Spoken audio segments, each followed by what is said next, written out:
Hello.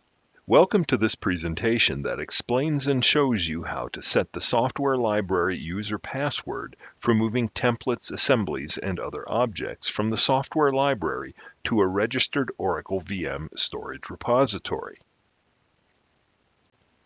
In this session, I'm logged in as a user with the Cloud Administrator privilege, viewing the Oracle VM Manager Infrastructure Cloud interface.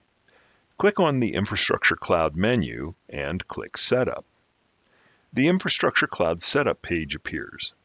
Click Software Library User Configuration.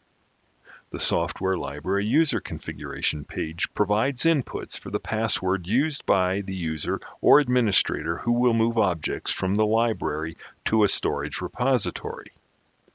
Enter a password. Enter the password again to confirm it.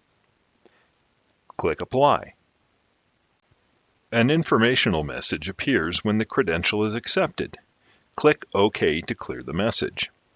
You have just seen how to set a password for the user who can move templates, assemblies, ISO files, and other objects from the Oracle Enterprise Manager Cloud Control Software Library to the Oracle Private Cloud Appliance Oracle VM Storage Repository.